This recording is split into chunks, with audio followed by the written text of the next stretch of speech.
सभी मित्रों को, बंधुओं को, शुभ चिंतकों को मेरा सादर प्रणाम।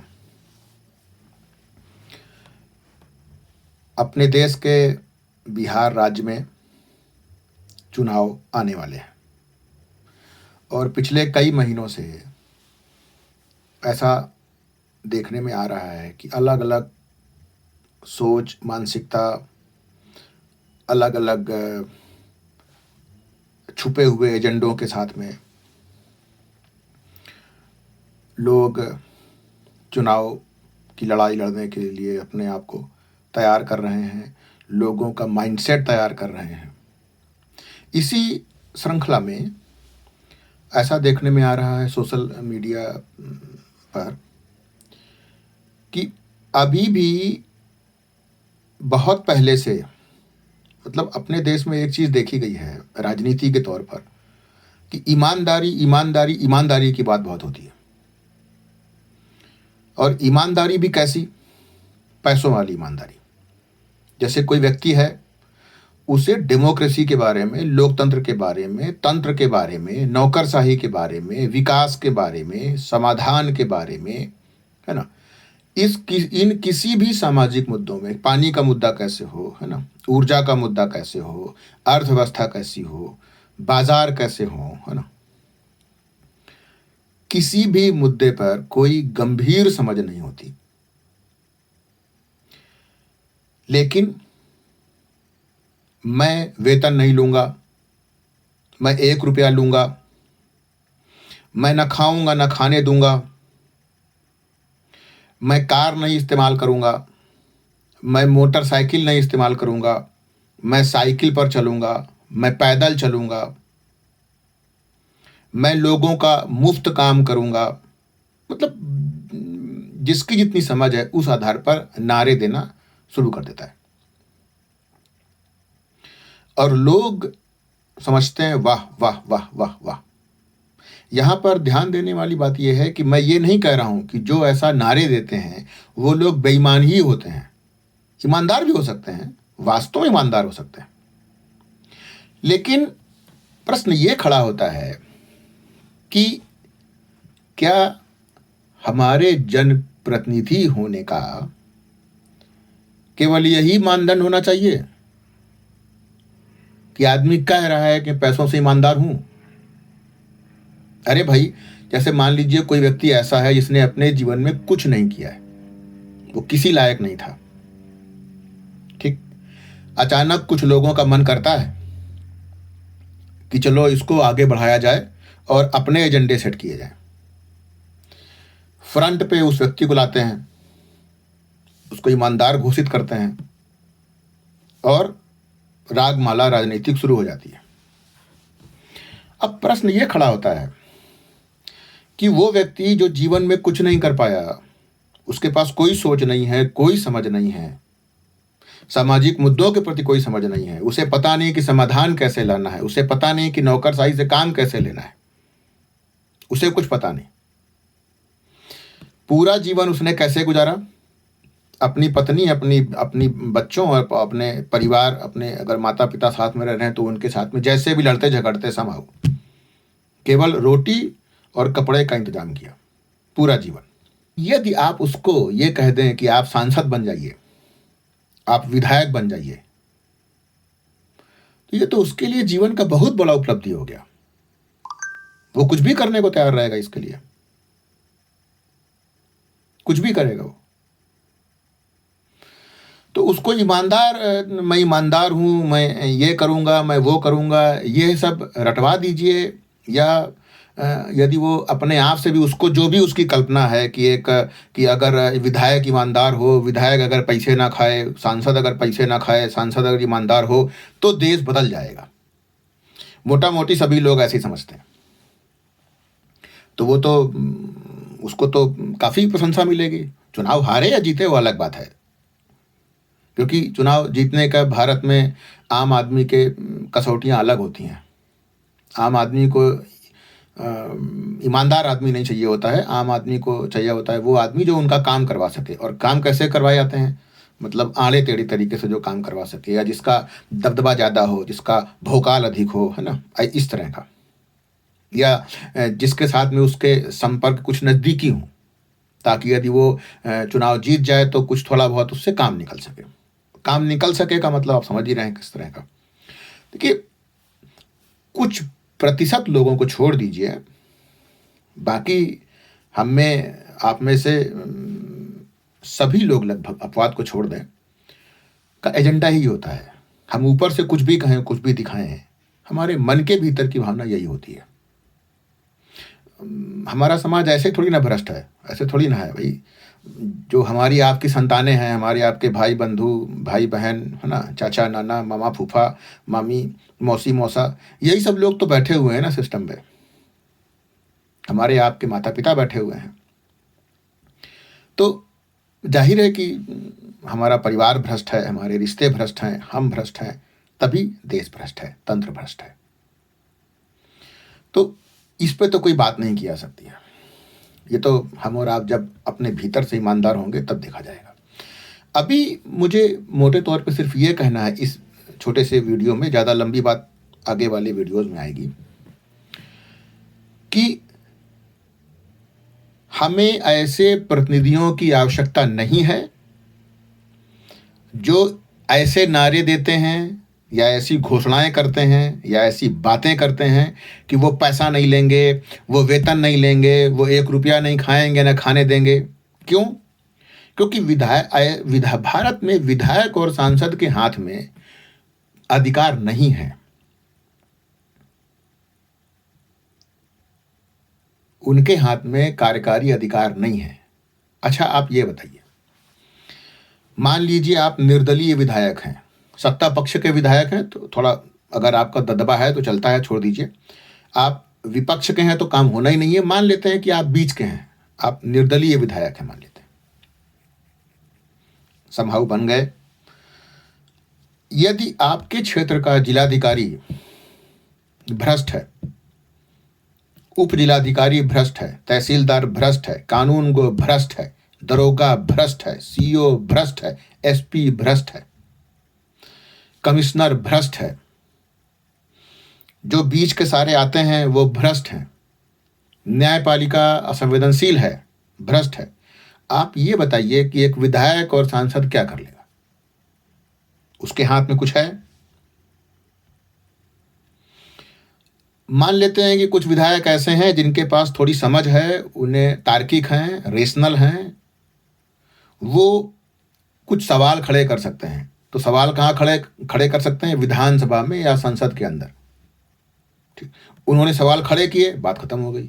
मान लेते हैं कि उनको सवाल खड़ा करने का समय मिला और उन्होंने बहुत अच्छे तरीके से सवाल खड़ा भी किया। सवाल खड़ा हुआ, काम खत्म, आगे क्या?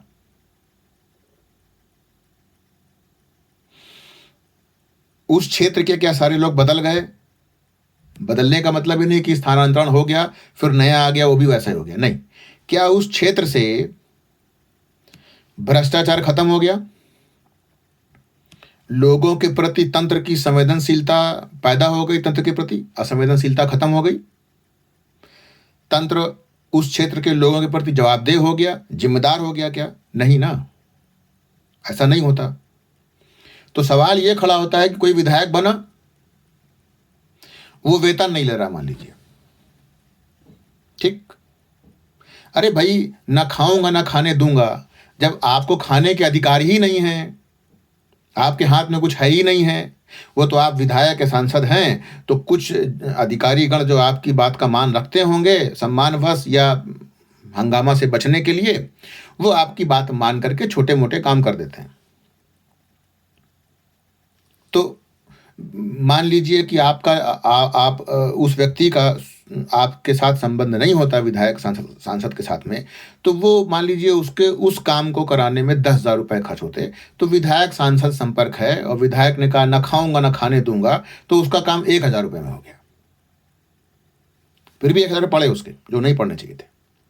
अब सवाल ये खड़ा होता है कि क्या विधायक सांसद इसी चीज़ के लिए हैं कि वो छोटे मोटे जो कागजात हैं, जाति प्रमाण पत्र है, आय प्रमाण पत्र है, या इस तरह की जो चीज़ें हैं, वो लोगों की वो हर बात में झगड़ा करके या धरना प्रदर्शन करके यही बनवाते रहें?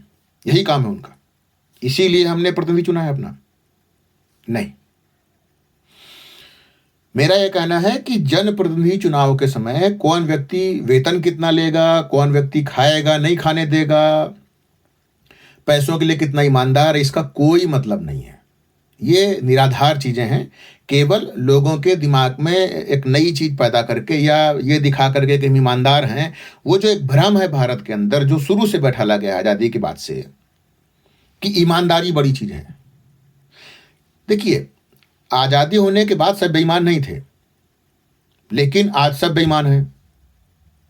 कारण क्या है कि भारत की नौकरशाही के पास सामंती अधिकार है, जनप्रतिनिधियों के पास अधिकार नहीं है। जबकि जो विकसित लोकतंत्र हैं वहां पर नौकरशाही के पास अधिकार नहीं होते हैं, जनप्रतिनिधियों के पास अधिकार होते हैं, क्योंकि उनको जनता ने चुना होता है। भारत में जनप्रतिनिधि होने का कोई मतलब है नहीं। सिर्फ कुछ बंदूकधारी मिल जाते हैं, कुछ ऐसा मतलब थोड़ा सा भोकाल वोकाल जम जाता है, और या सत्ता पक्ष में है आप तो मलाई वलाई खाने को मिल जाती है बहुत अच्छे तरीके से, बस इतना। कोई खास मतलब होता नहीं है। अगर लोकतंत्र के हिसाब से देखा जाए, अगर पैसे कमाने हैं, दबंगई करनी है, मतलब ये सब सारे तामझाम करने हैं, तो इसमें तो फिर इसमें अवसर मिल जाते हैं थोड़े से।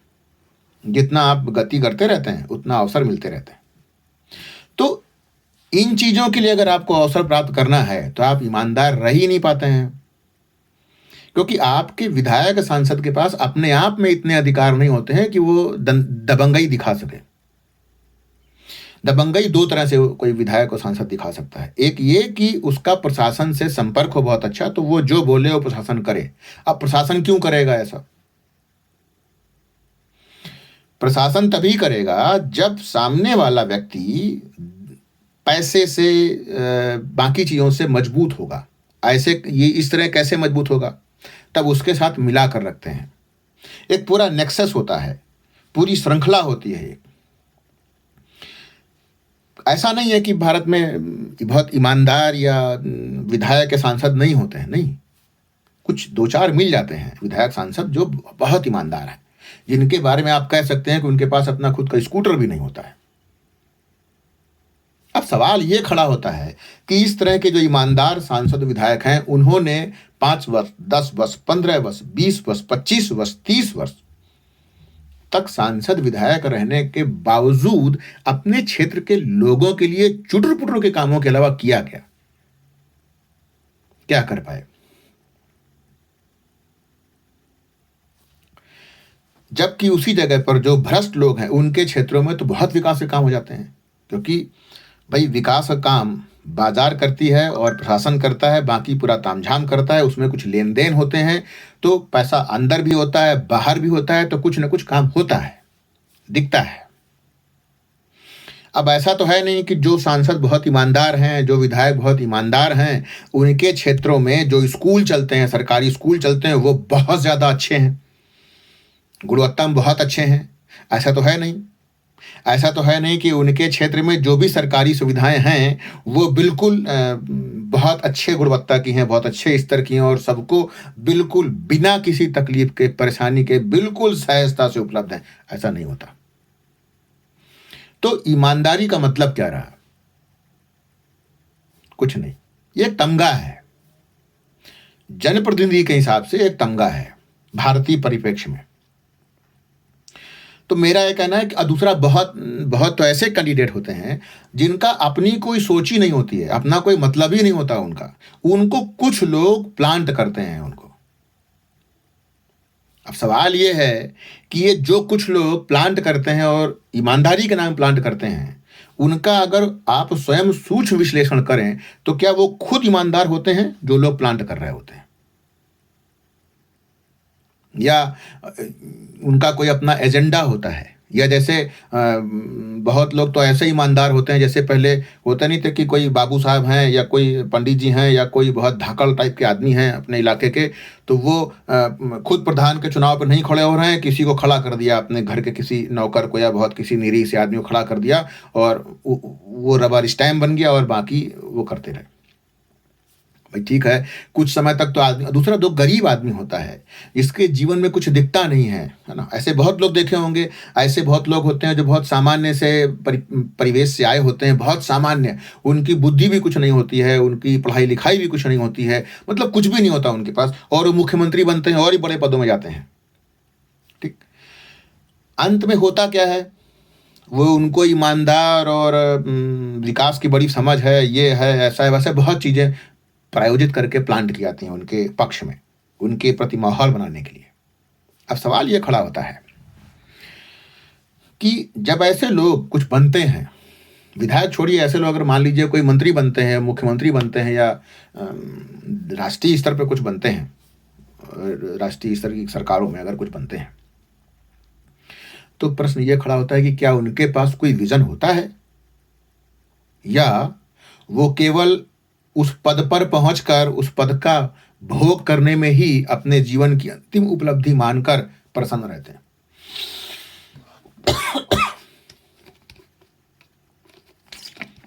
ये देखना पड़ेगा।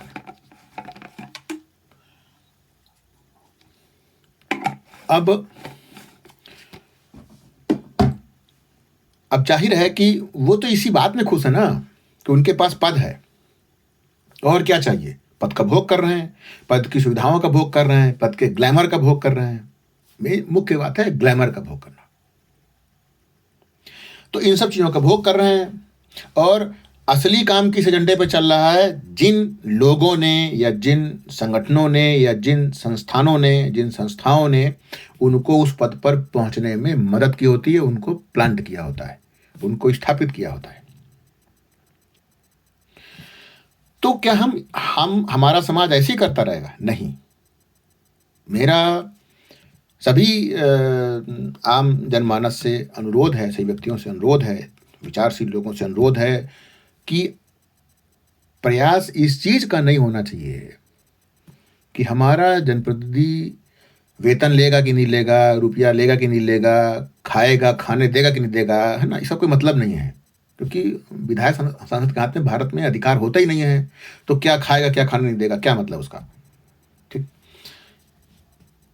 हमारा जनप्रतिनिधि ऐसा होना चाहिए जिसको लोकतंत्र की समझ हो, जिसको ये समझ हो कि कैसे नौकरशाही को नियंत्रित कर सकते हैं,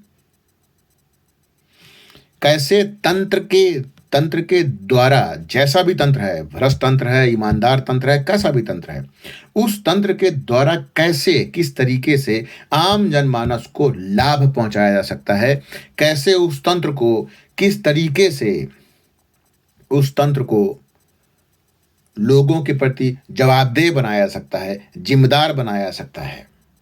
हमें ऐसे जनप्रतिनिधियों की जरूरत है।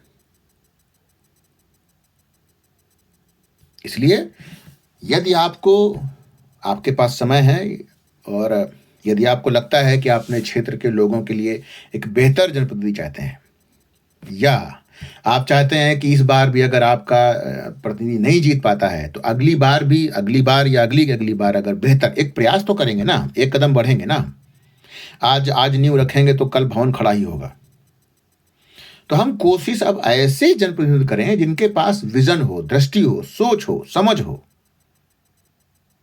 हमें अब फालतू के नारों पे पड़ने की आवश्यकता नहीं है, इसका कोई मतलब नहीं है। इस तरह के नारे कोई भी दे, जेएनयू का प्रोफेसर दे या एक सामान्य सा गरीब सा कोई मजदूर दे, कोई मतलब नहीं है इन सब नारों का।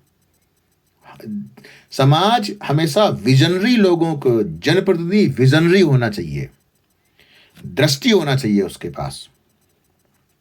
हमें दृष्टि वाले लोग चाहिए, जिनके पास दृष्टि है, समझ है, विश्लेषण क्षमता है, चीजों को देख पाते हैं, समझ पाते हैं। हमें ऐसे लोग चाहिए, और ऐसे लोगों की बहुतायत भी तो नहीं है, बहुतायत नहीं है तो मतलब ऐसा भी नहीं है कि मिलते भी नहीं है, ऐसा नहीं है, खोजेंगे जरूर मिलेगा, बस अपने अहंकार को बाहर रखना पड़ेगा हमें, है ना। और बहुत ऐसे लोग होते हैं जिनको लगता है कि हमारा वोट खराब नहीं जाए, उनका मत खराब नहीं जाए, ऐसी लोगों की सोच होती है। जिस दिन आपका मत तब खराब नहीं होता है कि आपने जिसको मत दिया वो जीता नहीं, आपका मत तब खराब होता है जब आप जैसा आपको प्रतिनिधि चाहिए होता है, जैसा समाज को प्रतिनिधि चाहिए, आप उस गुणवत्ता वाले प्रतिनिधि को मत नहीं देकर किसी ऐसे को मत देते हैं जिसके पास गुणवत्ता नहीं होती है, तब आपका मत खराब होता है। आपका मत किसी कैंडिडेट के हारने जीतने से खराब नहीं होता है, आपका मत आपके अपने हारने जीतने से, आपके अंदर जो आप हारते जीतते हैं अपने आप से, उसके कारण खराब होता है। तो मेरा निवेदन है आपसे कि आप गंभीरता से विचार विमर्श करके, अच्छे से सोच विचार करके, लोगों के साथ बैठ करके, अपने गांव में, इलाकों में, मोहल्लों में, है ना, लोगों के साथ चर्चाएं करते हुए कि आपको किस तरह का प्रतिनिधि चाहिए, जाति, धर्म, इन सब चीजों से ऊपर उठकर विजन वाले प्रतिनिधियों को चुनिए। भले ही आपको लगे कि इनको 10 मत भी नहीं मिलेंगे, आप अपना तो कर्तव्य पूरा करें। धन्यवाद। प्रणाम।